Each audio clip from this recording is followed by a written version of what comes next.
नमस्कार साथियों, आज के इस टॉक शो में मैं प्रतिभा चौहान आप सभी एस्पिरेंट्स का तहे दिल से स्वागत करती हूँ। लीगल विंग्स एकेडमी में आज जिस मेहमान के साथ हम रूबरू होने जा रहे हैं उनके बारे में मैं एक छोटा सा परिचय आपको देना चाहूंगी। और आज का वीडियो आपके लिए बहुत खास होने वाला है। खास इसलिए श्री की तैयारी आप करने के लिए सोचते हैं तो मन में बहुत सारे सवाल होते हैं, कैसे होगा, क्या होगा, कहाँ से कोचिंग लूँ, क्या पढ़ूँ, क्या नहीं पढ़ूँ। ये वो सवाल है जो बहुत ही कॉमन है, जिसका फर्स्ट अटेम्प्ट में सिलेक्शन होता है उसके लिए भी, जिसका नहीं होता है उसके लिए भी, और जिनका लास्ट अटेम्प्ट में सिलेक्शन होता है। ये सवाल सभी के लिए कॉमन होते हैं। ठीक है, तो आज का इस शो में हमारे क्या खास होने वाला है। आज के शो में जो खास बात होने वाली है वो ये है कि जब वैकेंसी आई थी उसी एग्जाम में प्री मेंस इंटरव्यू देने के बाद उनका सिलेक्शन हो चुका था, लेकिन इंटरव्यू के टाइम पे ओरिजिनल डॉक्यूमेंट पेश नहीं कर पाए थे क्योंकि उन्होंने फोटोकॉपी या प्रोविजनल जो सर्टिफिकेट थे वो उन्होंने पेश किए थे, जिसकी वजह से उनका रिजल्ट रोक दिया गया। न केवल रोक दिया गया बल्कि उन्हें उस एग्जाम से ही डिस्क्वालीफाई कर दिया, जैसे कि उनका सिलेक्शन नहीं हुआ हो। जितने की 3 गुना स्टूडेंट लेते हैं इंटरव्यू में, और इंटरव्यू के बाद जब लिस्ट आती है तो फाइनल कुछ बच्चों का सिलेक्शन हो जाता है और बाकी के बच्चों को जो है नेक्स्ट अटेम्प्ट देना होता है। ठीक है, तो आरव जी के साथ क्या हुआ था, आरव जैन जिनका नाम है, जो कैंडिडेट हमारे साथ अभी जुड़ेंगे कुछ देर में, आप सभी के प्रश्नों का जवाब देंगे। लाइव टॉक शो होगा, मैं उनसे बिल्कुल लाइव बात करूंगी, किसी तरह का रिकॉर्डेड वीडियो नहीं होगा। देखिए, तो आरव जी के साथ क्या हुआ था, उनके मार्क्स बहुत अच्छे थे, वो मैरिट में स्टैंड करते थे, उनकी ऑल इंडिया रैंक 21 थी। टॉप रैंक में आने के बावजूद भी उनका पूरी लिस्ट में नाम नहीं था, जितने भी 200-300 जो वैकेंसी थी उसमें नाम ही नहीं था उनका। ठीक है, और उन्हें मार्क्स भी नहीं बताए गए। ऐसा उनके साथ ही नहीं, 7-8 बच्चे थे, उनको सबका रिजल्ट रोक दिया गया था, सबको डिस्क्वालीफाई कर दिया गया था उस एग्जाम में। ठीक है, और ये है 2018 की वैकेंसी, जिसका 2019 में फाइनल इंटरव्यू नवंबर में हुआ था और रिजल्ट आया था। और ये वैकेंसी एंड यूपी की 610 वाली वैकेंसी दोनों साथ में थी। उन्होंने हालांकि यूपी का इंटरव्यू भी दिया था और बिहार का इंटरव्यू भी दिया था। ठीक है, अभी भी उनके 2-3 इंटरव्यू लाइंड अप है। और ये वीडियो आपके लिए इसलिए भी खास होने वाला है क्योंकि जो उनकी एज है, उनका फर्स्ट अटेम्प्ट में सिलेक्शन नहीं हुआ। ज्यादातर बच्चों को ऐसा लगता है कि फर्स्ट अटेम्प्ट में निकालना है, या ऐसा भी लगता है कि फर्स्ट मेरा एग्जाम है वो क्रैक नहीं हुआ तो मैं मतलब कहीं स्टैंड नहीं करता, मैं नहीं कर पाऊंगा। तो आपको जब से एलएलबी कर रहे हैं तब से लेकर जिस दिन तक सिलेक्ट नहीं हो जाते हैं उस दिन तक कैसे अपने माइंड को कंट्रोल रखना है, कैसे उस मोटिवेशन को बरकरार रखते हुए अपनी स्टडी को कंटिन्यू करना है। इस दौरान आपकी जिंदगी में इमोशनल, फाइनेंशियल, सोशल बहुत तरह की प्रॉब्लम्स आती हैं, बहुत तरह के बैरियर्स आते हैं। उन सबको क्रैक करते हुए आपको कैसे अपनी सफलता तक पहुंचना है, ये आज आपको इस वीडियो के माध्यम से पता चलेगा। और काफी सारे बच्चों को इसमें उम्मीद भी मिलेगी और उन्हें कहीं ना कहीं अपनी स्टोरी नजर आएगी। ठीक है, तो इस वीडियो को अंत तक देखें, उनकी सारी बातों को अच्छे से सुनें। और लीगल विंग्स की तरफ से आरव जैन जी को ढेर सारी शुभकामनाएं अपने फाइनल सिलेक्शन के लिए। और उनकी जो जर्नी है सफलता तक की, सक्सेस की, वो एक दिन की कहानी नहीं है। 5 साल तो उन्हें ये लड़ाई लड़ते हुआ, 2 साल पहले उन्होंने तैयारी स्टार्ट की, 7 साल ये हो गए, उससे पहले भी बहुत सारे एग्जाम्स दिए। तो आप देखिए कैसे एक व्यक्ति ने 7 से 10 साल लगाए फिर भी हार नहीं मानी। ठीक है, तो इस वीडियो को अंत तक देखें और इससे कुछ प्रेरणा लें और आप सभी के सफल जीवन के उज्जवल भविष्य की हम यही कामना करते हैं। चलिए वीडियो को स्टार्ट करते हैं। चलिए, हमारे साथ जुड़ गए हैं आरव जी। आरव जी, सबसे पहले आपको ढेर सारी शुभकामनाएं, मैनी कांग्रेचुलेशंस लीगल विंग्स की तरफ से। आप फाइनली जज बन गए हैं और जज साहब हमारे साथ जुड़ गए हैं, उनसे जानेंगे उनके सफर की कहानी। ठीक है आरव जी, आप स्टार्ट करें। Ma'am thank you so much. और मैं थोड़ा सा अपने बारे में ब्रीफ कर देता हूँ। सबसे पहले मेरा नाम जैसे मैम ने बता ही दिया है, आरव जैन, और मैंने campus law centre faculty of law से मैंने लॉ किया था 2018 में। और उसके बाद मैंने 2019 में बिहार का 30th जुडिशियल एग्जाम क्लियर किया 21st रैंक से। और पर उसके रिजल्ट्स हमें आज 2022 में मिले। 2019 में उसका रिजल्ट आ गया था, लेकिन उसके पीछे हमारी एक लड़ाई है, कानूनी लड़ाई है, जिसको हमने 2022 में जीता। बट 2019 में मैंने फर्स्ट अटेम्प्ट में बिहार जुडिशरी क्लियर किया था विद 21st रैंक। अपने सपने को पाने के लिए आपने बहुत लंबा इंतजार किया है। एक जो आम स्टूडेंट होता है जो प्री एग्जाम देते हैं, मेंस इंटरव्यू देते हैं, वो भी इंतजार करते हैं और 2-2 साल लग जाते हैं क्योंकि एक प्रोसेस को कंप्लीट होने में। आपने 3 साल इन एडिशन में लगाए, आपको 2+3 5 ईयर का वेट करना पड़ा। क्या मैं सही कह रही हूँ? बिल्कुल मैम, वैसे नॉर्मली 3 स्टेजेस होती हैं, प्री, मेंस और इंटरव्यू। हमारी 5 स्टेजेस थी, pre, mains, interview, high court and then supreme court. बिल्कुल बिल्कुल। तो आपने जो ये बात कही, इसके लिए मैं 2 लाइन यहाँ पर बोलना चाहूंगी सभी लोगों के लिए जो आपके इस जर्नी के ऊपर बिल्कुल सूट करती हैं। सोचने से कहाँ मिलते हैं तमन्नाओं के शहर, चलना भी जरूरी है मंजिल पाने के लिए। बिल्कुल बिल्कुल मैम, वो तो है। बहुत अच्छी लाइन आपने मेरे लिए लिखी है। आप गए, आपने लड़ाई लड़ी, हाई कोर्ट गए, फिर वहां से सुप्रीम कोर्ट गए, वहां की भी एक यात्रा है, और अकेले लड़े। आपने स्टार्टिंग में जैसे बताया कि मैं अकेला ही था जिन्होंने पिटीशन फाइल की थी, तो उसके बारे में भी आप कुछ मार्गदर्शन करें और अपनी जर्नी के ऊपर थोड़ा सा प्रकाश डालें। मैम जैसे मेरा पहले तो थोड़ा सा मैं तो बता देता हूँ। 2018 में जैसे हमने प्री दिया था, तो प्री के बाद भी हमारा से मेंस 2018 में प्री हुआ था नवंबर में। उसके बाद फरवरी के अंदर शेड्यूल हुआ था मेंस, लेकिन वो मेंस भी उसकी डेट्स भी चेंज हो गई थी किसी कारण से। दोबारा से एक फ्रेश रिजल्ट आया था बिहार का उस वक्त, जिसमें से और कैंडिडेट्स एड ऑन हुए थे। उसके बाद हमारा मेंस जाके हुआ था अराउंड मई या जून में मेंस हुआ था। तो 2018 में जब हमारा मेंस हुआ था मई जून के अंदर, तो मुझे पक्का था कि यार मेरा हो जाएगा, मैं बहुत अच्छा लिखा था पेपर। कई बार आपको पेपर से निकलते ही पता लग जाता है यार अच्छा होगा। काफ़ी मैंने और भी एग्ज़ाम दिए थे, तो मेरे को नहीं था उम्मीद कि मेरा होगा। लेकिन ये वाला मुझे उम्मीद थी। फिर इंटरव्यू हुआ था हमारा अक्टूबर में, तो इंटरव्यू मेरा बहुत अच्छा हुआ था। लाइक मैंने सारे क्वेश्चन्स के ऑलमोस्ट 7 टू 8 आंसर मैंने दे दिए थे 10 में से। तो उसके बाद सारे फ्रेंड डिस्कस करते थे, यार बिहार तो हो जाएगा, साथ में हम अकेडमी जाएँगे, ये करेंगे, वो करेंगे। तो जब रिज़ल्ट आया, उन सबका हो गया। वो मेरे सीनियर्स थे सारे और सीएलसी के थे, हम क्या लाइब्रेरी हो में गया? साथ पढ़ा करते। सबका हुआ था। उजमा कमर थी उसमें, एक हर्ष था, काफ़ी लोग थे। तो वो आज 3 साल हो गए उनको जॉइन करे। तो मेरे को उसके बाद किसी के फ़ोन भी आने बंद हो गए थे क्योंकि आप नहीं होते तो सब अपने-अपने बिज़ी हो जाते हैं। क्योंकि सबकी जॉइनिंग आ जाती है तो थोड़ा टच भी क कट हो जाता है। तो अब जब उस टाइम जब नाम नहीं आया था और हमारा था कि 8 जनों का रिज़ल्ट रद्द कर दिया गया। तो बहुत शॉकिंग था कि यार अब करें क्या? इतना उम्मीद थी कि बिहार तो होगा ही होगा, बट नहीं हुआ था।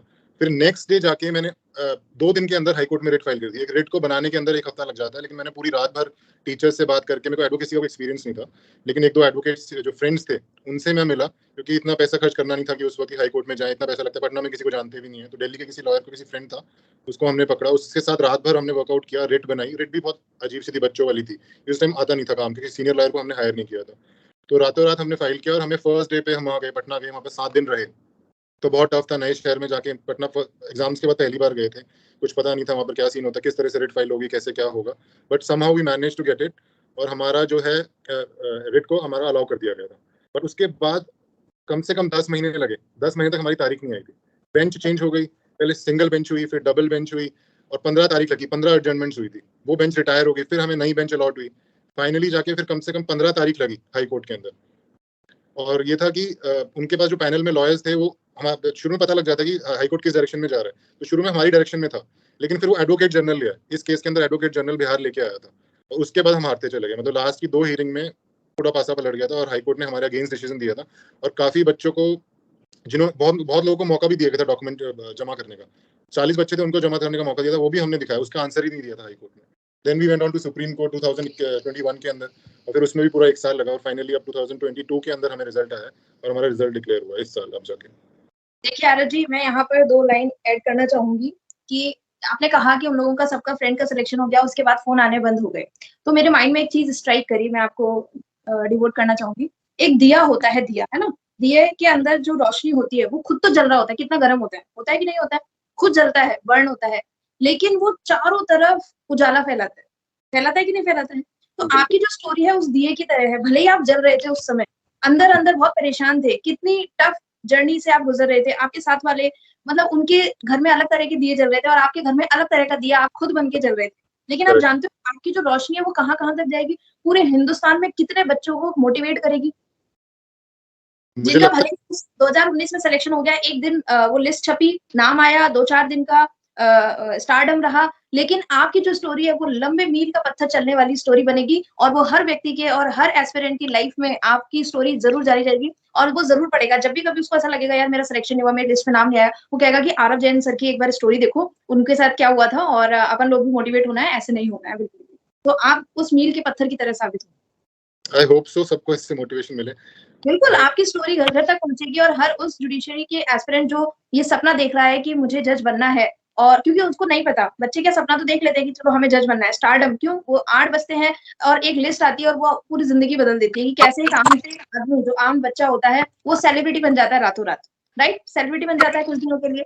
तो सबको वो स्टारडम दिखाई देता है, लेकिन जो मेहनत है और एक प्री मेंस इंटरव्यू के अलावा एक मेहनत होती है कंसिस्टेंसी की, खुद को मोटिवेट रखने की, पूरी इस थ्रू आउट जर्नी आप कैसे लोगों से मिलते हैं कि आपके साथ भी कई बार एक्सपीरियंस हुआ होगा, उसके बारे में भी हम जानेंगे। कभी नेगेटिव थॉट्स आते हैं, कभी जैसे रिजल्ट इतना सारा कुछ हो गया, इतने अच्छे था और सबका हो गया, मेरा नहीं हुआ। तो कैसे आपने सोचा कि नहीं मेरा रिजल्ट तो बहुत अच्छा हो सकता है, कुछ ही गड़बड़ ज़रूर रही होगी। कैसे आप हाई कोर्ट गए? आपने कैसे मन बनाया? आपने ये स्वीकार नहीं किया कि नहीं मेरा सिलेक्शन नहीं हुआ, मुझे नेक्स्ट अटेम्प्ट देना है?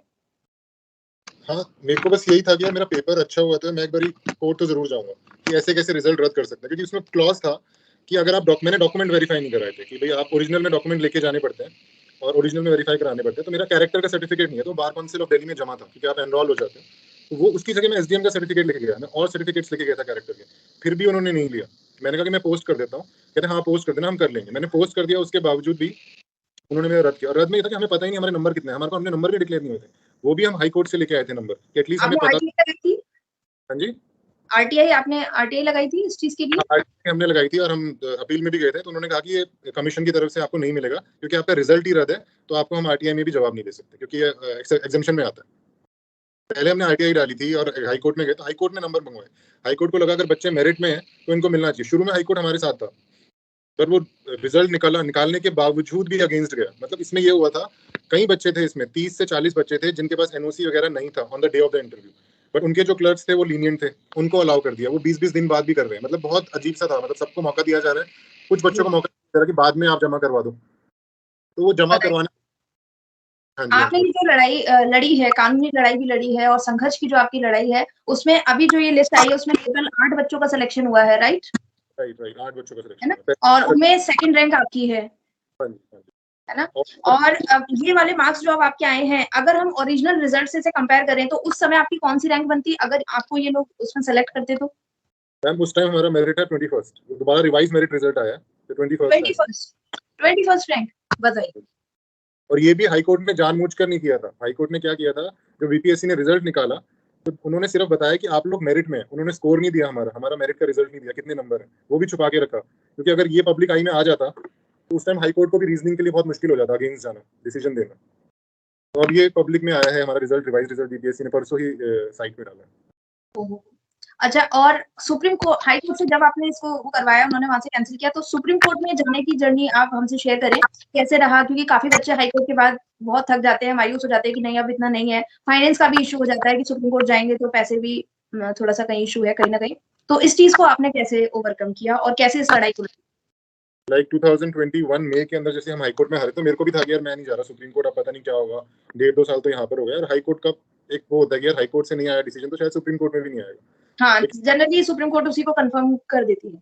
तो मैं फिर उस टाइम 1-2 लॉयर से मिला, मेरे फ्रेंड्स थे, तो उन्होंने केस देखा कि बहुत स्ट्रॉन्ग केस है, मतलब आपका कोई दिक्कत ही नहीं है केस में कि आप हार जाओ, क्योंकि सिर्फ एक डॉक्यूमेंट का इशू था, टेक्निकल इशू है। मेरिट में तो आप हो, ये पता लग गया था हाई कोर्ट से। तो फिर उस टाइम फाइनेंस का इशू तो आता ही है कि सुप्रीम कोर्ट में एक एओआर ही आपके 30 से 40 हज़ार रुपए ले लेता फाइलिंग के। तो ये यस, इशू था। तो मेरे पेरेंट्स उस टाइम सपोर्टिव थे, लेकिन मैं इतना खर्चा नहीं करना चाहता था। तो मेरे कुछ फ्रेंड्स, मेरा एक फ्रेंड था अभिजीत, वो, उसको मैंने जुडिशरी की तैयारी, हम दोनों साथ में जुडिशरी की तैयारी करते थे, जूनियर था मेरा। तो समहाउ उसको तैयारी चल रही थी मेरी, उसकी बिहार, वो भी बिहार की तैयारी कर रहा था। एंड 2020 में उसने पास आउट किया था। तो उसके बाद उसकी नौकरी लगी विकास सिंह सर के यहाँ, जो सुप्रीम कोर्ट बार एसोसिएशन के प्रेसिडेंट है। तो उसने कहा कि भैया मैं आपका केस करूंगा, सर को मैं अपीयर करवाऊंगा किसी भी तरह से। आई डोंट नो कहाँ से ये चीज़ आई, गॉड ने भेजा उसको, उस पर किसी के थ्रू वो आया। तो वो मैं अकेला गया था उसमें भी, फिर बाकी 7 बच्चे थे वो मिलकर गए थे, गोपाल शंकर नारायण उनके लॉयर से। तो विकास सर सिंह अपीयर हो गए, नॉर्मली वो अपीयर होते नहीं है, वो बाय चांस सिर्फ एक हियरिंग के लिए अपीयर हुए थे। उन्होंने एसएलपी एडमिट कराई और फर्स्ट हियरिंग में अपीयर हुए। फर्स्ट हियरिंग में ही सुप्रीम कोर्ट ने हमारे हक में फैसला दे दिया था। फिर 1-2 हियरिंग और हुई थी, उसमें वो अपीयर नहीं होती, क्योंकि एक हियरिंग के बहुत पैसे लेते हैं। तो समहाउ ये गॉड की तरफ से था कि मुझे अभिजीत मिल गया, उसने मेरा केस फाइल कर दिया। तो स्ट्रगल तो था, मतलब उस टाइम ये नहीं पता था कि कहाँ से लॉयर करें, बट वो मिल गया किसी ना किसी तरह से, दोस्त आपके मिल गया। केस में बिल्कुल एक छोटी सी लाइन है, वो बिल्कुल सच हो रही है कि जिस चीज को शिद्दत से पाने की कोशिश करो पूरी कायनात उसे मिलाने में आप लग जाती है, राइट? तो सब तरफ से, चारों तरफ से आपकी हेल्प हो रही थी। और उसके बाद फिर क्या हुआ? फिर ये सुप्रीम कोर्ट का जजमेंट कब आया है ये? सुप्रीम कोर्ट का जजमेंट ये 20 अप्रैल को आया था। मतलब 20 अप्रैल को आर्ग्यूमेंट्स कंप्लीट हो गए थे, and within a month order आ गया था। मतलब जून, अभी ये जो मई के अंदर ऑर्डर आया था, और अभी उनको बीपीएससी को उन्होंने इंस्ट्रक्शन दे दिए थे कि इनका रिवाइज रिजल्ट निकाला जाए। तो परसों हमारा रिवाइज रिजल्ट आ गया, एंड विद इन 2 वीक्स हमें हमारी ज्वाइनिंग है। चलिए, कॉन्ग्रेचुलेशंस। तो जो 2019 में जो बच्चे सेलेक्ट हुए थे और आप तो आप उन्हीं के बराबर वाली रैंक पे जाएंगे अभी? हाँ जी, ये सुप्रीम कोर्ट ने हमें 3 साल की सीनियरिटी भी दी है साथ में। Salary we haven't work for that. तो 3 साल हमने काम नहीं किया, तो सुप्रीम कोर्ट ने वो मना कर दिया था कि आपको सैलरी नहीं देंगे। बट आपको जो सैलरी वो 3 साल पहले वाले बच्चे ले रहे हैं और सीनियरिटी है, वो हमें मिलेगी। तो हमारी सीनियरिटी काउंट हो जाएगी। ओके, चलिए ये भी बहुत अच्छा है। तो ये तो थी आपके संघर्ष की कहानी। कुछ स्टूडेंट हैं वो जानना चाहते हैं कि आपने तैयारी कैसे की? अगर हम बात करें आज से 2019 में जब एग्जाम हुआ था, ये सब सिलेक्शन हुआ था, तो आपने 2017 या 18 में स्टडी स्टार्ट की होगी, तैयारी स्टार्ट की होगी। तो ये आपका पहला एग्जाम था? मैम जैसे मेरा 2015 में लॉ किया था, तो उस टाइम, उससे पहले मैं थोड़ा सा और बताया, तो मैंने इंजीनियरिंग करी थी 2005 से 9, फिर इन्फोसिस में जॉब 2010 में, फिर 2010 से 12 मैंने एमबीए की थी, और फिर मैंने नोएडा में कुछ टीचिंग स्कूल्स थे, मैंने वहाँ पढ़ाया था, नोएडा किसी स्कूल में। फिर मुझे था कि मैं यूपीएससी करूँ, 3 साल तक मैंने यूपीएससी किया, वो मेरा क्लियर नहीं हुआ। Then I came into the law. मैं इतना डाउन था उस वक्त, 2015 के अंदर मेरी एज भी हो गई थी 27 साल, कि यार अब जॉब भी नहीं कर रहे, कुछ भी नहीं कर रहे, मतलब अब यूपीएससी भी नहीं हुआ, फैमिली की तरफ से प्रेशर था। तो मुझे किसी ने गाइड किया था कि आप लॉ कर लो, और जितनी मेहनत आपने यूपीएससी में करी है उतनी आप लॉ में करोगे तो आपको रिजल्ट्स मिल जाएंगे। तो 2015 में मैं इतना डाउन था कि यार मेरे से एंट्रेंस भी नहीं निकलेगा। बट मुझे मेरे जो मेंटोर थे उन्होंने मुझे गाइड किया कि यार आप पढ़ो, आपकी पढ़ाई कभी वेस्ट नहीं जाएगी, पढ़ाई हमेशा काम आती है। जो आपने यूपीएससी में पढ़ा है ना, तो आपका एंट्रेंस ईज़िली हो जाएगा। तो मैं सिर्फ 20 दिन पढ़ा था अपने सीएलसी के लिए, campus law centre faculty of law के लिए। और मुझे सारा यूपीएससी का काम आया था क्योंकि मैंने वहाँ पे पॉलिटी पढ़ी हुई थी, कॉन्स्टिट्यूशन पढ़ा हुआ था, करंट पढ़ने की आदत थी, न्यूज़पेपर पढ़ने की आदत थी। तो मेरी उस टाइम भी रैंक 21st या 22nd आई थी मेरी कैंपस लॉ सेंटर के अंदर। तो मेरा एम था जब मैं गया था कि गवर्नमेंट सर्विस नहीं हुई है यूपीएससी में, तो अब मुझे यहाँ पर जज बनना है। मेरा था ही नहीं कि मुझे जुडिशियल एडवोकेसी में जाना है या एडवोकेट बनना है। मेरा डे 1 से वो था। तो 2015 से ही मैं शुरू हो गया था कि पढ़ने के लिए यार मुझे जुडिशरी करना है।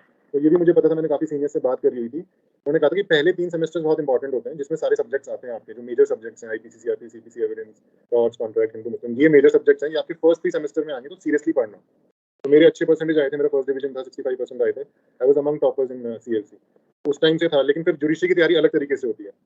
तो ये था कि यार 2017 में जब 4th सेमेस्टर खत्म होगा तो कोचिंग करेंगे। उसमें भी मैं एडमिशन, मतलब मेरा पैसों का इशू आ गया था। पैसों का इशू था, ये था मेरे फ्रेंड के पास थे कुछ पैसे, आधे पैसे थे और मेरे पास आधे पैसे थे। तो उसने, मैंने कहा कि तू फुल टाइम कर ले, तो मुझे दे देना, मैं शाम को पढ़ लूंगा। तो मैंने उसको 1/3 पैसे मैंने उसको दे दिए थे। उसका नाम है भव्या मलिक। उसने मेरी बहुत बहुत बहुत मदद करी थी और आज तक अभी भी हरियाणा दे रहा है। उसका राजस्थान क्लियर हुआ है अभी, मेंस इंटरव्यू देगा। तो उसने मेरी बहुत हेल्प करी थी सारी। मैं उससे एक दिन पीछे चलता था, हम 8 बजे डिस्कस कर लेते थे, तूने क्या पढ़ा, कैसे पढ़ा, उसके स्क्रीनशॉट ले लेता था मैं कॉपी के। फिर मैं अपना उधर से उस तरह से पढ़ता था और जो भी मेरे को कॉलेज में पढ़ा है उससे मैं उससे करता रहता था, टैकल करता था। दोनों साथ में रहते थे, रूममेट्स थे, दोनों साथ में ही रहते थे? मैं अलग रूम में रहता था, वो हॉस्टल में रहता था। तो शाम को स्क्रीनशॉट्स लेके मैं अपने नोट्स बना लेता था, उसको देख देख के बुक साथ में रखता था, दुखिया साथ में रखता था। कुछ समझ नहीं आता था, फिर कॉलेज में मॉर्निंग में मिलते थे। कॉलेज में 3 घंटे का लेक्चर्स होते थे, तो 1-2 घंटे का हमारे पास गैप होता था, 1 से 3। उसको कोचिंग जाना होता था 3 बजे। तो 1 से 3 मैं उससे सारी चीज़ें पूछ लेता, जो भी मुझे समझ नहीं आ रहा है कॉपी के अंदर, या कुछ डाउट्स हैं वो क्लियर करने हैं। 1 साल के पूरे ड्यूरेशन में आपने ये पूरा किया कंप्लीट? अब मैं कहीं आ भी जा भी सकता, पूरा एक ड्यूरेशन मैंने 1 साल उसके साथ था। हम पहले कंटिन्यू, वो क्लास लेकर आते थे, फिर आपको पढ़ाते थे? हाँ, यही चल रहा है। ये कितना अक्टूबर डेडिकेशन है। और आपके दोस्त को जब पता चला होगा कि आपका सिलेक्शन हो रहा है इंटरव्यू, तो उनको अच्छा लगा, खुशी हुई, या कहीं ऐसा लगा कि यार मैंने इसको पढ़ाया और इसका सिलेक्शन हो गया? नहीं, नहीं, वो तो बहुत खुश हैं। मेरे जूनियर्स हैं, काफ़ी छोटे हैं मेरे से। मेरे को तो काफ़ी देर बाद सक्सेस मिली है, वो बहुत खुश हैं और उनकी हेल्प से बना हूँ मैं, तो उनका तो मैं हर जगह नाम भी लेता हूँ। वो उनका बहुत खुश हैं। सिलेक्शन हो गया? वो अभी दे रहे हैं, उनका सीबीआई का इंटरव्यू हुआ है, अभी राजस्थान का इंटरव्यू है उनका अभी, और हरियाणा का भी मेरे ख्याल में क्लियर हो जाएगा इस साल। तो he is also working hard towards that, तो मुझे लगता है इस साल वो भी निकाल लेंगे। चलिए, दोनों दोस्त आप लोग सेलेक्ट हो जाएं, हमारी तो तहे दिल से यही शुभकामनाएं हैं। देखिए, आपने कितनी अच्छी बात बताई कि आपकी जो लड़ाई है वो ऐसा नहीं है कि 1 दिन की है, 1 साल की है या 1 महीने की है, ठीक है? आपकी लड़ाई स्टार्टिंग से ही चल रही है। आपके सपने ऐसा नहीं है कि ये पहला सपना था, आपने देखा और यूँ चुटकियों में पूरा हो गया, ठीक है? तो आपकी स्टोरी में मैं इसीलिए इंटरेस्टेड भी थी कि संघर्ष की सच में जो कहानी होती है ना, वो बिल्कुल आपकी कहानी है और ये हर बच्चे को जाननी चाहिए। अब मैं थोड़ा-सा ध्यान केंद्रित करना चाहूँगी उन बिंदुओं की ओर, जो एक आम जनता की तरह या आम स्टूडेंट को भी प्रॉब्लम फेस होती है, जैसे कि उसको समझ में नहीं आ रहा कि मैं कैसे पढ़ूँ। तो आपके साथ दोस्त थे, उनके पास कोचिंग थी और आपके पास luckily you are very lucky person कि आपके पास ऐसे दोस्त थे कि जो पढ़ के आ रहे हैं और पढ़ा रहे हैं वो भी पूरे साल तक। वरना क्या होता है कि 1 महीना 2 महीना किया, उनको लगता है यार इसको सारा कुछ आ रहा है और ऐसा कर रहे हैं, तो फिर वो ऐसा हो जाता है। कोई अपने नोट्स भी शेयर नहीं करता, कोई अपने सोर्सेज़ भी नहीं बताता उस वक़्त। बिल्कुल, उस बिल्कुल, कोई नहीं बताता है ना?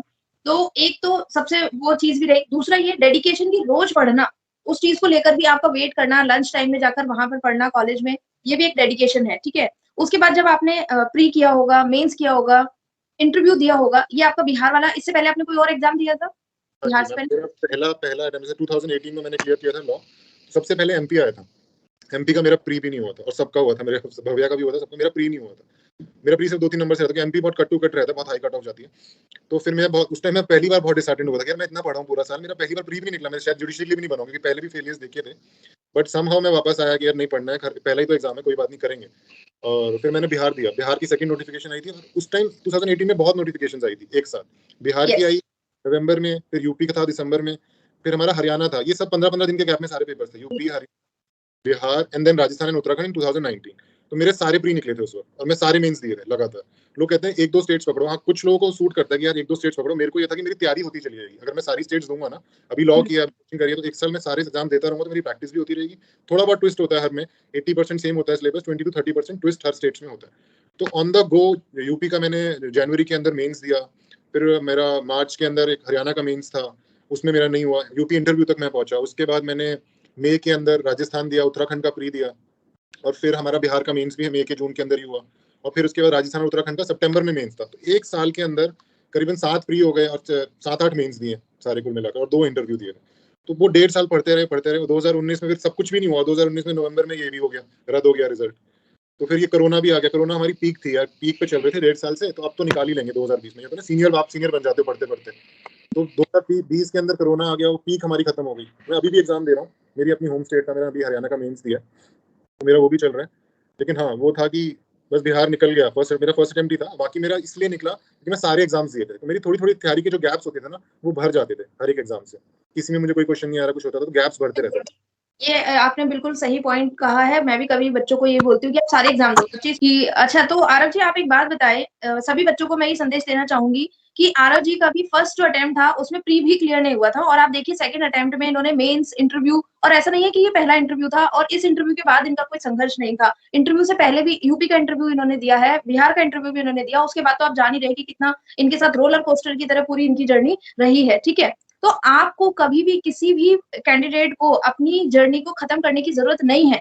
कोई भी एग्जाम आपका एंड नहीं होता है, ठीक है? आपको नहीं पता कि कब किस पत्थर के पीछे लिखा हो कि भाई ये आपकी सक्सेस है। आपको बस अपने रास्ते के पत्थरों को हटाते जाना है, चाहे वो किसी भी रूप में हो, प्री हो, मेंस हो, इंटरव्यू हो, डॉक्यूमेंट वेरिफिकेशन हो, फाइनेंशियल स्ट्रगल हो, कोचिंग का स्ट्रगल हो। देखिए, मैं हमेशा कहती हूँ कि 90%, 95% आपकी मेहनत और आपका डेडिकेशन होता है सिलेक्शन के पीछे। जो 5% है वो फैमिली है, आपके फ्रेंड सपोर्ट है, इकोनॉमिक है, कोचिंग है और लक। 1% इन सबका रहता है। बताइए आरव जी क्या कहना है आपका इस वीडियो पे? आपकी बात से मैं बिल्कुल एग्री करता हूँ, 100%। मेन हार्ड वर्क होता है आपका। क्योंकि देना ऐसा नहीं है कि बच्चे पता है किन्हें देखते हैं कि जिनका फर्स्ट अटेम्प्ट में हो गया, ठीक है, उनका फर्स्ट अटेम्प्ट में हुआ लेकिन उन्हें उस लेवल की मेहनत करनी पड़ी, भले ही वो पिछले 2 साल से कर रहे हो या पिछले 3 साल से कर रहे हो। अगर आप किसी का इंटरव्यू सुन के ये सोचते हैं कि मैंने फॉर्म भरा प्री का, 2 महीने प्री पढ़ लिया, फिर उसके बाद 1 महीने मेंस पढ़ लिया और निकल गया, हो गया। तो ऐसा मैं नहीं कहती होता नहीं होगा, होता है 6 महीने की पढ़ाई से, लेकिन आप ये मत मान के चलिए कि आपका वैसा हो जाएगा। आपको बिल्कुल पूरे 1 साल की तरीके से तैयारी करें, फिर उसके बाद एग्जाम दें और सारे एग्जाम दें जितने आप एलिजिबल हैं। लाइक लैंग्वेज की वजह से अगर आप कहीं नहीं भर पा रहे हैं या मीडियम की वजह से आप कहीं नहीं भर पा रहे हैं या कोई वैसी है जैसे जीके आती है या कुछ और चीजें, तो उनको हटा दें, तो वैसे ही बहुत कम ऑप्शन आपके पास बच जाते हैं, बिल्कुल, बहुत कम ऑप्शन बचते हैं।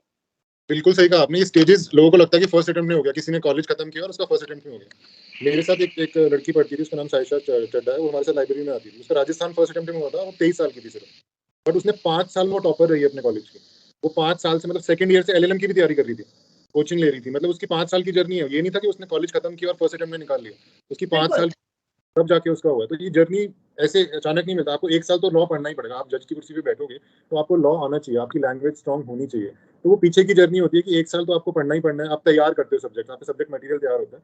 उसके बाद आप रिविजन्स करते हो, तब आपका जाके सिलेक्शन होता है। तो ये 1.5 साल का प्रोसेस बिल्कुल है। बिल्कुल, बिल्कुल। एक्चुअली क्या है कि सभी लोग जो हम हैं, आज हैं, वो ही देखते हैं। जैसे आज आप हैं, तो सब लोगों का देखने का नज़रिया चेंज हो गया रातों-रात कि आप जज हैं। एक दिन में कोई भी इंसान नहीं बनता ऐसा। जैसे आरव जी आपके सामने हैं, आपको दिख रहे हैं, वो एक दिन में नहीं है। आप देखिए कि उनकी कितना स्ट्रगल है, कितनी मेहनत है और आप कई बच्चे ऐसे होते हैं आजकल बच्चों में थोड़ा धैर्य कम है। ये चीज़ मैं देख रही हूँ, धैर्य की कमी बहुत ज़्यादा हो रही है। एक एग्ज़ाम दिया, 1 नंबर, 2 नंबर से उनका पीटी रुका, वो अगला एग्ज़ाम ही अटेम्प्ट नहीं करते।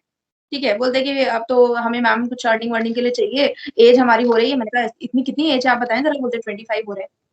तो मतलब 25 की एज में वो लोग इतने निराश हो जाते हैं, हताश हो जाते हैं कि मैम हमारा एग्ज़ाम ही हो रहा है, अब हमें अर्निंग करनी है। आजकल मुझे ऐसा लगता है कि everybody run behind money, success उन्हें रातों-रात चाहिए और मनी में भी क्या मतलब हमारे पास घर हो, पैसा हो, गाड़ी हो, लेकिन मेहनत देखिए उसके पीछे कितनी लगती है। मैम इस पे मैं एक स्टोरी बोलना चाहूँगा। आपने मनी की बात करी ना, जैसे शुरू में लोगों को लगता है जल्दी से सेट हो जाएँ, घर ले लें। जी, तो मैं जी, परसों तरसों एक कहानी सुन रहा था, उसमें ये था कि लक्ष्मी गॉडेसेस थी, तो वो शिव जी के पास गई कि मैंने बहुत मेहनत करी है, तो आप मुझे कुछ दो। तो उन्होंने कहा कि मैं तू किसी को कुछ भी दे सकती है, लेकिन छीनने का अधिकार मेरे पास होगा। तो फिर सरस्वती देवी भी गई, यार आपने उनको दिया है, मुझे भी कुछ दो।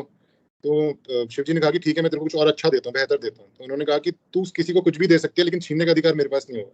तो you can run after money, लेकिन मनी आज है कल नहीं है, वो आपको मिल ही जाएगा। पर एजुकेशन एक ऐसी चीज़ है, जो आपके साथ हमेशा रहेगी, कोई छीन नहीं सकता आपसे, वो हमेशा बढ़ेगी।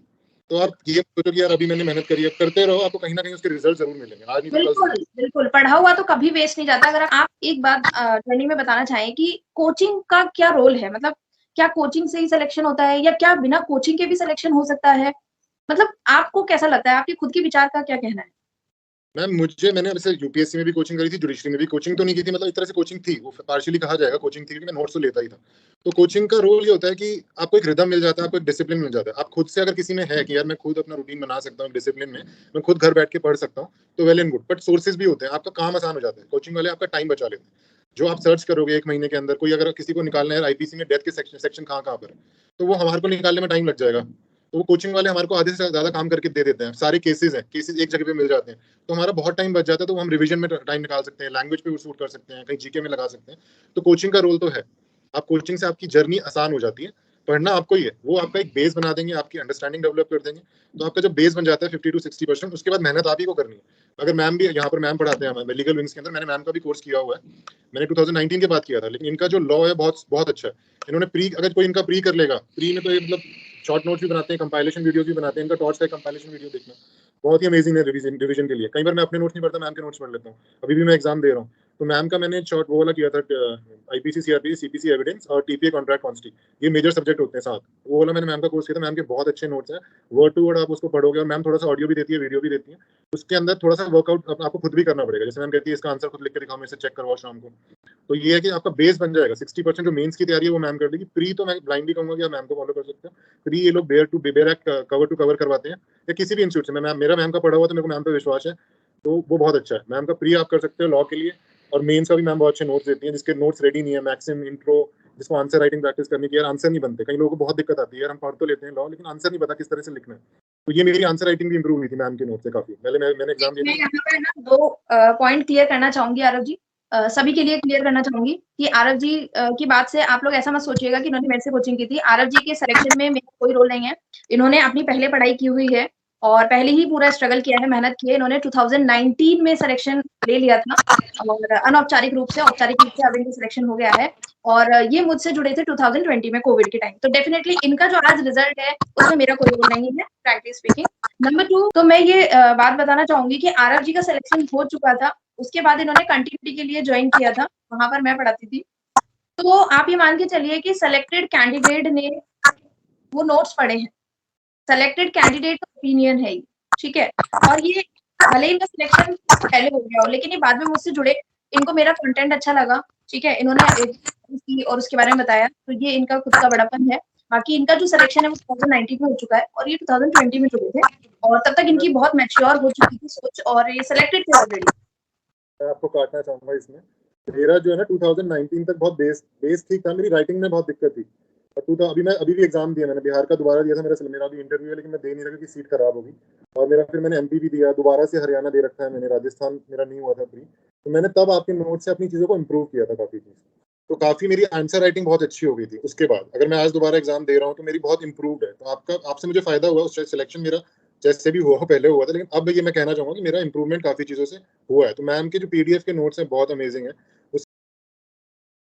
तो ये है कि आप बिल्कुल कर सकते हैं। मैं यहाँ पर कोई वो मैम का और हमारा ऐसा कुछ भी नहीं है कि हमें मैम को प्रमोट करना है, कुछ भी। हम सिर्फ नॉर्मल नहीं, नहीं। कॉन्वर्सेशन को मोटिवेट करने के लिए यहाँ पर बैठे हैं। बस ये है कि हाँ, मेरे को और जगह से भी इंटरव्यू किया था, कि कुछ कोचिंग इंस्टीट्यूट का आया था कि आप वहाँ पर भी इंटरव्यू दे दीजिए, लेकिन मैंने सिर्फ मैम को दिया कि मैम से मेरी मदद हुई थी। मैं किसी को मिसगाइड नहीं करूँगा। मैम की वजह से काफ़ी इंप्रूवमेंट हुई थी लॉ के अंदर। आज भी मेरे को वो नोट्स काम आते हैं। तो आप लॉ के अच्छा, लिए मुझे प्री ये बात आई है तो एक पॉइंट मेरे माइंड में आया। किसी बच्चे ने मुझे भेजा था कि मैम ये पूछ के आइएगा कि जो आजकल कोचिंग की फीस ना बहुत ज्यादा होती जा रही है। कोरोना के बाद ना महंगाई भी बढ़ी है और सब चीज बहुत है। तो जैसे आपको भी प्रॉब्लम आई थी आज से 4 साल पहले, 2018-19 में, देखिए, है ना। तो अब आज तो बच्चों की बहुत ज्यादा प्रॉब्लम आ रही है। मतलब आप कहीं भी देखें 20-30 हजार से कम, 25 हजार से कम तो कोई कोचिंग की जैसे फीस है ही नहीं। तो ऐसे में बच्चा क्या करे?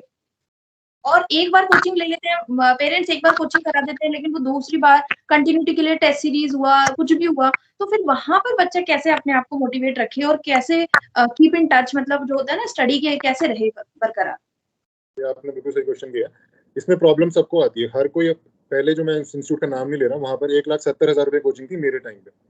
आज वहाँ पर कोचिंग की फीस है 2.5 लाख रुपए। हर कोई अफोर्ड नहीं कर सकता। लॉ दिल्ली यूनिवर्सिटी से करने के बाद हर किसी के पास फाइनेंशियल सपोर्ट नहीं होता इतनी 2.5 लाख रुपए स्पेंड करने के लिए।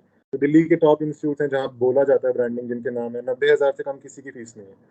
ये जो ऑनलाइन कोर्सेज मैम जो दे रही हैं, ये बहुत चीप है। ये मैंने भी इसलिए किए थे कि मेरे पास भी अफोर्ड नहीं कर सकता, मेरे को अपने आप को इम्प्रूव करना था। तो मैं बड़े इंस्टीट्यूट में नहीं जा सकता था, मेरे पास इतने पैसे नहीं थे। ये कोर्सेज आपको 3-3, 4-4 हज़ार में ऑनलाइन प्रोवाइड कर रहे हैं। इससे ज़्यादा मतलब ईजी अफोर्डेबिलिटी एजुकेशन किसी को नहीं मिल सकती। और बहुत प्योर नोट, मैम का खुद का भी एक्सपीरियंस है। मैम ने खुद भी जुडिशरी की तैयारी करी है, और 5 साल से मैम के नोट्स हर जगह से बनाए हुए हैं। मतलब एक जगह मैंने से भी नहीं है। दिया हुआ है। तो मैम का जो एक्सपीरियंस है वो आपको बहुत काम आएगा। और बहुत चीपर प्राइस में दे रहे हैं आपको, 3,000 में, 4,000 में आपको लॉ का कोर्सेज मिल रहा है प्री के। तो इससे अच्छा मुझे नहीं लगता कहीं और आपको जाना चाहिए। मैं कहूँगा भी कहीं बड़े इंस्टीट्यूट में जाने की ज़रूरत नहीं है, आपको थोड़ी-सी गाइडेंस चाहिए, वो यहाँ से लीजिए और आपको जो पर्सनल टच है ना, वो कहीं नहीं मिलेगा। इसमें इन मैम के पास ही मिलेगा मुझे लगता है। मैं भी 1-2 जगह और भी मैंने ऑनलाइन कोर्सेज़ किए थे, लेकिन वहाँ पर सब मनी माइंडेड होते हैं कि यार पैसा लेना है, अपना कोई टाइम नहीं देता शाम को। मैम आपकी हर चीज़ चेक करें, शाम को आपको आंसर भी चेक कराना है तो टाइम दे देंगे, आपको चैट पे रिप्लाई करना है तो भी दे देंगी। अब मुझे नहीं पता मैम कितनी बिज़ी हो गई होंगी, वो इंस्टीट्यूट बढ़ता जा रहा है। तो मैम मुझे लगता है लेकिन आज भी टाइम देंगी ज़रूर। तो आपको हाँ, फ्री के लिए तो मैम को ब्लाइंडली फॉलो कर लो और मेंस के नोट्स बहुत अच्छे हैं और इतने चीपर प्राइस में अगर आपको नोट्स मिल रहे हैं, तो आपको गँवाना नहीं चाहिए। तो चलिए वो तो देखते रहेंगे। स्टूडेंट आते हैं और ज्वाइन होते हैं। ज़्यादा मैं ऐड वगैरह तो करती नहीं हूँ, इस मामले में बहुत थोड़ी-सी लेज़ी हूँ। तो स्टूडेंट ही, अब जैसे बिहार का आपने दिया इंटरव्यू की बात करें तो हमारे इंस्टीट्यूट से काफ़ी हैं जो बच्चे पहले से पढ़े हुए हैं। उन्होंने अपने ब्रदर को, अपनी सिस्टर को, किसी ने अपनी वाइफ को जो इंटरव्यू दे रहे हैं, उन्होंने ज्वाइन करवाया। तो मेरे लिए ये ही सबसे बड़ा रिवॉर्ड है, यही मेरे लिए सबसे बड़ी फीस है, क्योंकि उन्होंने देखा, उनको फ़ायदा हुआ, वो इंटरव्यू तक जा रहे हैं और अपने सिबलिंग्स को ज्वाइन करवा रहे हैं। तो इससे बढ़कर और कुछ हो नहीं सकता, ये चीज़ है। तो यही मेरे लिए माउथ पब्लिसिटी ऐड सबसे बढ़िया यही है। नहीं, आपके मैंने लीगल जो इंटरव्यू मॉक इंटरव्यूज़ भी बहुत अच्छे से हैं, रिटायर्ड जस्टिस भी मैम 2-3 लोगों को जानती हैं, जो कि हुँ, आते हुँ। हैं। वो इंटरव्यूज़ भी बहुत बेहतरीन है, उससे भी आपको बहुत सीखने को मिलेगा, वो वीडियोज़ चेक आउट कर सकते हैं। और मैम की हुँ, कंपाइलेशन वीडियोज़ देखो आप, बहुत अमेज़िंग है। उनके हुँ, हुँ। नोट्स हैं फॉर्म में और कंपाइलेशन वीडियोज़ हैं, वो चेक आउट करके डिसाइड कर सकते हैं। ये चीज़ है। अच्छा, एक चीज़ यहाँ पर जैसे मेरा खुद का मानना है कि जब तक स्टूडेंट खुद नेचुरली, जो डी-बार है लाइक 35 हो गया या अटेम्प्ट हो गई यूपी में, मुझे लगता है कि जब तक वो खुद अपनी किस्मत से डी-बार नहीं हो जाता या रोक दिया नहीं जाता, तब तक मुझे लगता है कि उसे लड़ना चाहिए, उसे फाइट करनी चाहिए और हर अटेम्प्ट में अपीयर होना चाहिए। आपका क्या कहना है इस पॉइंट पे? मैम मुझे लगता है मेरी जर्नी और एक्सपीरियंस से मुझे तो ये है कि आपको अंत तक लड़ाई करनी चाहिए। अब मेरा ये मैं 34 ईयर्स का हो जाऊँगा इस साल। अगर मुझे ये नहीं मिलता, मेरे पास आखिरी अटेम्प्ट्स थे। इसके बाद मैं शायद जजेस का एग्ज़ाम नहीं दे सकता, 35 के बाद आप कोई एग्ज़ाम नहीं दे सकते। तो मैं आखिरी तक लड़ा तो शायद मुझे ये है कि मेरा कर्मा आज मिल गया। तो आपको मेहनत करने से बचना चाहिए। आपको पता नहीं कब आपको रिज़ल्ट्स मिल जाएँगे। आप एफर्ट्स करते रहिए, आपको रिज़ल्ट्स मिलेंगे ही मिलेंगे और ये गारंटी है कि पुरानी चीज़ें जो पड़ी हुई हैं, वो शायद आज काम आ जाए।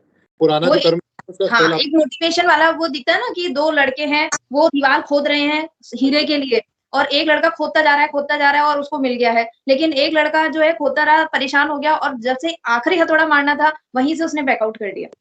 बिल्कुल, बिल्कुल। एक बहुत अच्छी फ़ेमस पिक्चर है गूगल पे कि जब बिल्कुल मिलने वाला होता है, वो पीछे हार मान के चला जाता है और दूसरे वाला वो गड्ढा खोदता है और उसको वो चीज़ मिल जाती है। तो यही है, आपको कंसिस्टेंट एफर्ट रखो, अपने ऊपर विश्वास रखो। ज़रूर एफर्ट्स है ना कभी वेस्ट नहीं जाते। परमात्मा देख रहा होता है, आपको ज़रूर अपने एफर्ट्स का रिज़ल्ट ज़रूर मिलेगा। एक ना एक दिन क्योंकि मिलेगा। आपको नहीं पता कि कब कब वो लिखा हो, किस दिन की किस तारीख पे लिखा हो कि आपका सिलेक्शन है। अब आप वहाँ तक जाओगे ही नहीं, उस तारीख तक पहुँचोगे ही नहीं। पहले ही आपने जुडिशरी छोड़ दिया, किसी और लाइन में चले गए, कोई और जॉब जॉइन कर ली या कोई आप और कोर्स कर लिया। अपने एफर्ट्स में ऑनेस्ट हैं, आप लगे रहिए, रिज़ल्ट्स मिलेंगे। अपने एफर्ट्स में ऑनेस्ट रहना भी बहुत ज़रूरी है। ये नहीं कि आप हाफ हार्टेडली चीज़ें कर रहे हैं कि यार नहीं है। आप ऑनेस्टली अगर अपने अभी से यूपीएससी का भी मैं देख रहा था, अभी रिज़ल्ट आया है। उसके अंदर कई बच्चे हैं जो आखिरी अटेम्प्ट में जिन्होंने निकाला, 6th अटेम्प्ट में। तो 6 साल तक यूपीएससी, उसके भी पहले 2 साल की तैयारी, तो 8-8 साल उन बच्चों को हो गया है। तो उन्होंने गिव अप नहीं किया, 6 अटेम्प्ट में वो आईएएस बन गया। तो एक टर्न अराउंड हो जाता है 1 साल की, मतलब एक सक्सेस मिलते ही सब कुछ लाइफ टर्न अराउंड हो जाती है, पीछे का सब लोग भूल जाते हैं। ये मेरे साथ हुआ है। जैसे मेरे को रिलेटिव्स के साथ बहुत प्रॉब्लम्स होती थी। जैसे मैम के मैंने कुछ लेक्चर सुने, बोलती थी मोटिवेशन लेक्चर्स देते थे कि रिलेटिव्स बहुत तंग करते हैं। तो उनको तो हटा ही दो साइड में, उनके बारे में तो सोचो ही मत। वो तंग करेंगे, मतलब आपकी एज हो गई है, शादी कर लो यार, पढ़ाई कब तक पढ़ोगे? वो कुछ नहीं कर रहे, वो सिर्फ उँगली कर रहे हैं कि यार कब तक पढ़ोगे? मैंने कहा तुम तो कुछ पढ़ लो, हम तो पढ़ तो रहे हैं, एटलीस्ट फेलियर्स ही हैं, लेकिन पढ़ तो रहे हैं। तो जिस दिन आपको सक्सेस के रिजल्ट मिलेंगे ना, यही सब आपके पीछे होते हैं और सब कुछ आपकी लाइफ टर्न अराउंड हो जाती है। पिछला जो भी एज वेज सब भूल जाते हैं कि कितने साल हुए, कितने साल पढ़े। आज आप सक्सेसफुल हो तो आप सबके पीछे, सब आपके पीछे होते हैं। हाँ, बिल्कुल। और जिस चीज़ के लिए आपने शुरुआत करी है उसको तो पाना ही है हर कीमत पे। अच्छा, एक चीज़ और मैं आपसे बच्चों के लिए पूछना चाहूँगी कि जैसे अभी 34 के हैं आप भी और हम भी, मतलब सेम एज के हैं। तो इस एज तक आते-आते जैसे कोई बच्चा 23 की उम्र पे एलएलबी कर लेता है अपनी पूरी, ठीक है? और 10 साल का जो ये गैप है, अगर वो सेलेक्ट हो गया 1-2 साल में तो ठीक है। लेकिन फिर उसको एक लेवल पे आके ऐसा लगता है कि अर्निंग भी होनी चाहिए, है ना? हुँ। मोबाइल है, मोबाइल के खर्चे हैं, किताबों के खर्चे हैं, कुछ नहीं है तो एग्ज़ाम सेंटर तक जाने के खर्चे हैं, फॉर्म के खर्चे हैं। अगर फैमिली सपोर्ट कर रही है तो ठीक है, नहीं करती है तो भी मतलब फिर क्या करें? फिर तो उसको, तो आपने कैसे अपने फाइनेंस को मैनेज किया? क्या आपने कहीं पार्ट टाइम जॉब की या मन में विचार आया कि मैं कहीं जॉब जॉइन कर लेता हूँ? कैसे मैनेज किया? इस मामले में मैं लकी था कि मेरे को फाइनेंशियली कोई प्रॉब्लम नहीं थी घर से, इमोशनल सपोर्ट नहीं था, लेकिन हाँ, फाइनेंशियली कोई प्रॉब्लम नहीं थी, इसलिए मैं यहाँ इतने टाइम तक पढ़ पाया। लेकिन नॉर्मली होता है कि यार 25-26 के बाद अर्न करना है, प्रेशर नहीं लेना। मेरे को भी था कि यार पेरेंट्स से नहीं लेना, तो मैं जब 27-26 का हुआ था, तो मेरे को था यार पेरेंट्स से नहीं लेना। मेरे को जाना था जिंदल के अंदर, यार वहाँ पर पैसे हैं, पापा तो सपोर्ट कर देंगे कि यार जिंदल में लॉ कर लो। लेकिन मेरे को इतने पैसे खर्च नहीं करवाने थे, वहाँ पर कोर्स ही 15 लाख रुपए का, 20 लाख रुपए का। तो मैंने एंट्रेंस निकाला था दिल्ली यूनिवर्सिटी का, कि वहाँ पर फीस सिर्फ 5,000 रुपए होती है, तो मैं पढ़ लूंगा वहाँ पर, किसी तरह से मैनेज कर लूँ। उसके बाद जब ये फॉर्म वॉर्म का था, तो मेरे को था कि घर से मिल जाता था, लेकिन मैं ब्लाइंड के एग्जाम दिया करता था। मेरा फ्रेंड है भव्य और मैं, हम लोग ब्लाइंड के एग्जाम दिया करते थे। तो काफ़ी पैसे वहाँ से बन जाते थे, क्योंकि वहाँ पे स्क्राइब चाहिए होता है। तो उनसे हम पैसे थोड़ा बहुत ले लेते थे कि यार खर्चे निकल जाएँगे, फॉर्म के खर्चे निकल जाएँगे, ट्रैवल के खर्चे निकल जाएँगे। घर से लेना कोई दिक्कत नहीं थी, लेकिन अच्छा नहीं लगता था कि घर से इस एज में लो और आप अपनी डिसीज़न अपने आप ले रहे हो, उनकी नहीं मान रहे हो, तो आपको और भी मन नहीं करता कि यार वो क्या कहेंगे कि हमसे ले रहे हो, आप आगे जो हम चाहते हैं वैसे करो। अगर आपको अपने हिसाब से ज़िंदगी में जीनी है, तो थोड़े बहुत फाइनेंसेस का आप कर सकते हो। ऐसा नहीं है कि आपको 24 घंटे ही पढ़ना है। ये सब चीज़ें कर सकते हैं मैनेज, फाइनेंसेस का, ब्लाइंड के एग्ज़ाम्स होते मतलब हैं, ये कुछ ना कि एक बार आप तैयारी शुरू कर रहे हैं, 1 डेढ़ साल की कोचिंग कर रहे हैं, फ्रेशर जब हैं आप, तब आपको कुछ नहीं करना है, तब आपको पूरे 6, 7, 8 घंटे पढ़ाई करनी है तरीके से। एक बार आपका प्री वगैरह क्लियर हो जाता है या बेसिक जो है आपको कॉन्फिडेंस आ जाता है कि नहीं ठीक है मेरा हो जाएगा, मेंस आप दे देते हैं। उसके बाद आप पार्ट टाइम 1 और 2 आवर और 4 आवर्स तक आप कोई भी जॉब साइड में कर सकते हैं, है ना? कर सकते हैं। मुझे नहीं लगता कि इतना दूसरे खर्चा तो होता है, ट्रैवलिंग का है, फॉर्म्स का है, ये सब खर्चे तो होते हैं। लेकिन आप 2 साल, 2.5 साल अपने आप को दीजिए, इतना तो फैमिली सपोर्ट कर देती है कि शुरू में। लेकिन हाँ, अगर किसी को लगता है कि यार नहीं है, मुझे अपने आप करना है, तो आप 2-3 आवर्स की, 4 आवर्स की जॉब कर सकते हो, एग्ज़ाम दे सकते हो। ये सब चीज़ें मिल जाती हैं, दिल्ली में काफ़ी चीज़ें हैं और कहीं भी अगर ढूँढना चाहो ऑनलाइन भी आपको काम मिल सकता है। बट हाँ, पहले शुरू के 2 ढाई साल फ़ोकस अपनी पढ़ाई पे करो। तो एक अच्छा अटेम्प्ट दो अपना, फुल हार्टेडली वो दो, 2 ढाई साल अगर कर सकते हो मैनेज। उसके अच्छा, बाद थोड़ा शादी के लिए आपका कैसा रहा? आपके ऊपर प्रेशर नहीं आया? इस एज तक आते हैं तो कितना ज़्यादा प्रेशर हो जाता है लड़कों के ऊपर भी, लड़कियों के ऊपर भी कि हम कब तक उनको बिठाएँ? नहीं, मेरे को प्रेशर था, मेरे को 26-27 साल से प्रेशर था, लेकिन मैंने एक बात क्लियर कर रखी थी कि जब तक मुझे सक्सेस नहीं मिलेगी, तो मैं नहीं करूँगा। मुझे रिश्ते इस वजह से नहीं चाहिए कि यार पापा के नाम से आने चाहिए, मेरे नाम से आए तो ठीक है। मेरे को ये था। बहुत रिश्ते आ रहे होंगे। ये चलिए, चलिए। और कोई मैसेज आप देना चाहें कोई बिंदु छूट गया हो जो कि स्टूडेंट के लिए बहुत ही महत्वपूर्ण हो सकता है? क्योंकि देखिए अब आप जज बन जाएँगे और आप जॉइन कर लेंगे, उसके बाद आप पब्लिक अपीयरेंस थोड़ा मुश्किल हो जाएगी इस तरह से आना। तो हुँ। आप चाहते हैं कि मतलब एक जो होता है कि मेरे थ्रू मैसेज जाए और बच्चा उसको सुने और लाइफ टाइम याद रखे। तो आप क्या कहना चाहेंगे? मेरा ये था कि मेरा एक ग्रिड है, मैं 4 चीज़ों को है ना बहुत फ़ॉलो करता था। जब मेरी स्टूडेंट लाइफ़ थी, जो मेरे गुरु थे आशुतोष, मुझे उन्होंने 4 चीज़ें समझाई थी। मैं उस टाइम 24-25 साल का था, जब मैं यूपीएससी की तैयारी कर रहा था, तो मुझे 4 चीज़ें थी। कहते हैं स्टूडेंट की लाइफ़ में है ना, स्टूडेंट को कैसे जीना चाहिए। तो सबसे पहले तो ये होता है कि यार हम लोग जैसे लड़के होते हैं, लड़कियाँ होती हैं, स्मोकिंग है, ड्रिंकिंग हैबिट्स हैं, इनसे आपको दूर रहना चाहिए। ये पहली चीज़ है जो आपको स्टूडेंट लाइफ़ में बिल्कुल अवॉइड करनी चाहिए, क्योंकि आपको लगता है यार ऐसा नहीं है स्मोकिंग वाले वो एग्ज़ाम नहीं निकाल सकते, लेकिन ये आपकी मेमोरी लॉस करता है, आपके न्यूरॉन्स को लॉस करता है। तो ड्रिंकिंग हैबिट से बिल्कुल दूर रहें, ये पहली चीज़ है स्टूडेंट की लाइफ़ के लिए। दूसरा है, अपोज़िट जेंडर आपके लिए एक्ज़िस्ट नहीं करता, ये सोचो जब पढ़ाई हो रही हो, सेक्सुअल एक्टिविटीज़ ये चीज़ें वो आपको इनसे बिल्कुल दूर रहना है। जब तक आपको सक्सेस नहीं मिल जाती है, आपको ये सोचना है कि यार दुनिया में सिर्फ़ आदमी बने हैं, औरतें बनी हैं, लड़कियाँ बनी हैं, अपोज़िट जेंडर एक्ज़िस्ट ही नहीं करता है। आपके लिए आपकी फ्रेंड्स, आपकी सब कुछ आपकी बुक्स हैं। तो ये 2 चीज़ों से दूर रहो। तीसरा जो एंटरटेनमेंट सोर्स है, उसको लिमिटेड रखो, उसको बैलेंस रखो। जैसे कि एंटरटेनमेंट में आप लोगों के फ़ोन पे गॉसिप करते हो, टीवी देखते हो, घूमने चले जाते हो, खाना खाने चले जाते हो, ठीक है, कर सकते हैं, लेकिन इसका बैलेंस रखना है। मैं हफ्ते में 2 हाफ डे लेता था। जैसे 3 दिन पढ़ा, 1 हाफ डे में कुछ नहीं करता था, फिर 3 दिन पढ़ता था, 1 हाफ डे में कुछ नहीं करता था, जिसमें मुझे कुछ भी करना है, खाना है, रेस्टोरेंट में जाना है, दोस्तों से बात करनी है। क्योंकि हमारी एक माइंड की कैपेसिटी है दिन भर की। अगर हम उनको और चीज़ों से भरेंगे, अगर हम यूट्यूब से भरेंगे, गाने से भरेंगे, तो आपका माइंड की कैपेबिलिटीज़ होती है, आप कितना सिंक इन कर पाओगे चीज़ों को, जो आप पढ़ रहे हो, आपको इतना बड़ा सिलेबस है, तो भरो मत, फालतू चीज़ों से अपनी चीज़ों को मत भरो अपने माइंड को। माइंड की कैपेसिटी है, वो एक एम्प्टी वेसल की तरह है, उसको अच्छी चीज़ों से भरो। एंटरटेनमेंट सोर्स सिर्फ बैलेंस रखो।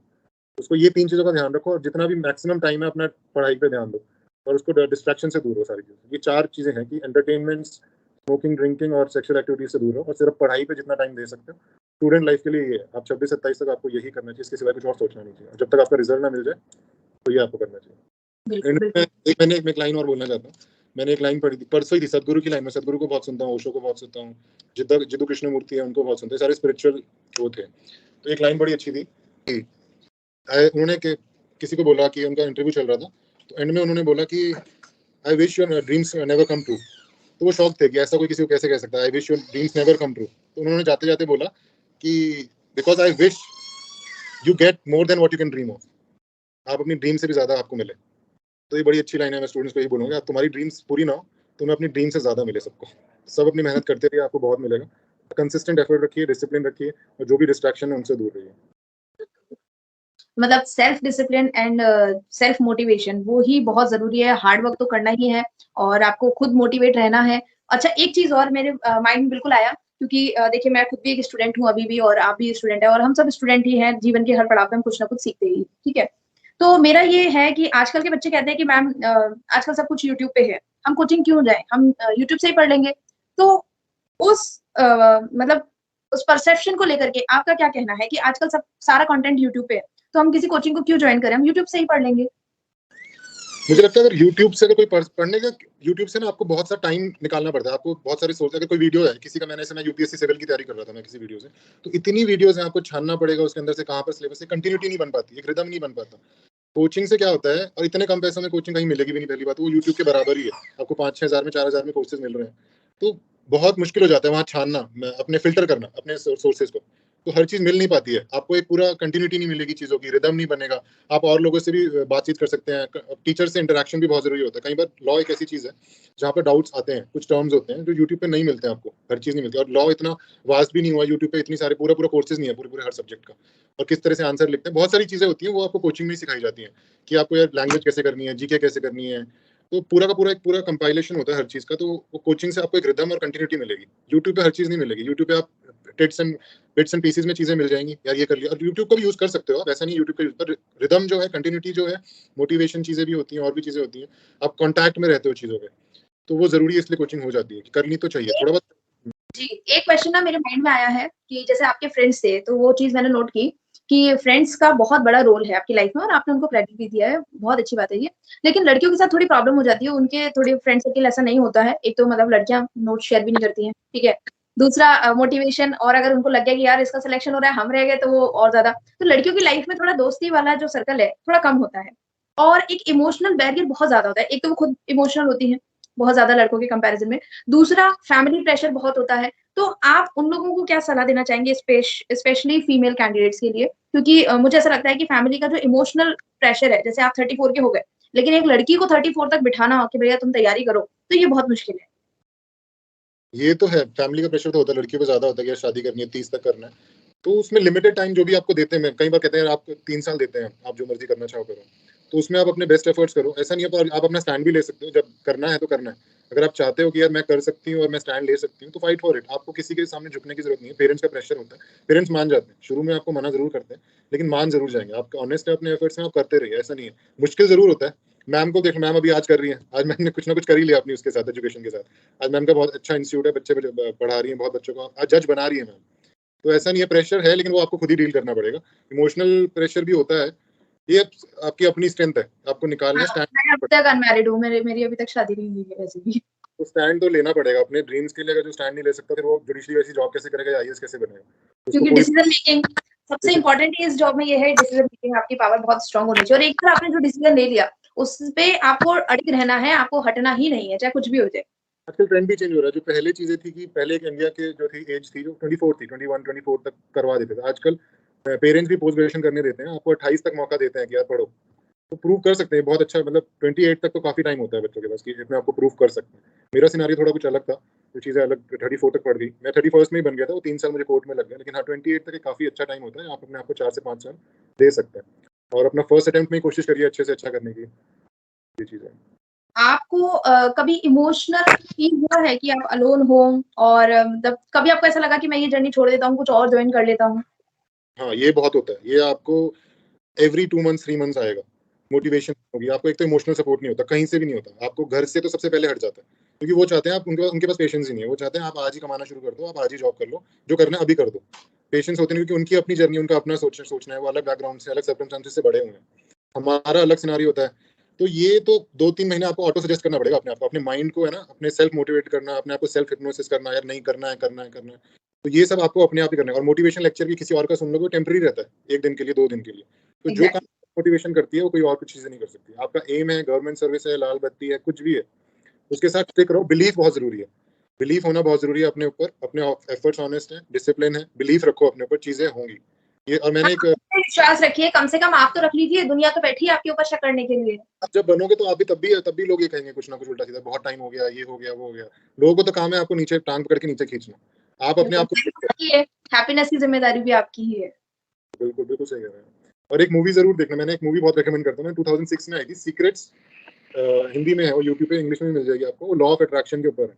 तो वो मैं बहुत चीज़ें आज भी यूज़ करता हूँ अपनी चीज़ों में, और पढ़ाई में भी यूज़ करता हूँ। रात को सुनता हूँ, उसका 10 मिनट का सेशन मैं सुन लेता हूँ। तो क्या होता है, जो आप सोचते हो वही आप बनते हो। तो जिस चीज़ों के आप थॉट प्रोसेस में रहोगे, जिस तरह की कंपनी में आप रहोगे, जैसे लाइब्रेरी जाके पढ़ना, उसी तरह की कंपनी रखना, तो उस तरह के लोगों से मिलो, फालतू की चीज़ें हटा दो अपनी ज़िंदगी से, ना, ना, ना, ना कहना सीखो। और जो चीज़ें आपको जुडिशरी में काम करेगी, पढ़ाई में काम करेगी, उसी तरह के माहौल में रहना सीखो, तो वो एनर्जीज़ आपके पास आएँगी। जैसे आप अगर अच्छे लोगों के साथ रहोगे तो आपको अच्छी बुक्स मिलना शुरू हो जाएँगी यार आपको सोर्स मिलना शुरू हो जाएगा। तो अपना माहौल एंड जो एम्बियंस है वो सही रखो, अपने फ्रेंड्स भी वाइज़ली चूज़ करो। तो वो मूवी देखना आपको बहुत फ़ायदा मिलेगा। वो 1.5 घंटे की एक डॉक्यूमेंट्री है, उससे बहुत कुछ सीखने को मिलता है। चलिए बहुत अच्छा आपने बताया। तो इसी के साथ हम इस टॉक शो को अंत करेंगे और 2 लाइनें मैं यहाँ पर बोलना चाहूँगी। ख्वाहिशें भले ही छोटी-सी हों, ख्वाहिशें भले ही छोटी-सी हों, लेकिन उन्हें पूरा करने के लिए दिल ज़िद्दी होना चाहिए। ठीक है? शुक्रिया आपने अपना बहुमूल्य बेशकीमती समय यहाँ दिया, उसके लिए thank you so much. Legal wings की तरफ से आपको ढेर सारी शुभकामनाएँ। एक बार फिर से many many congratulations. Thank you so much.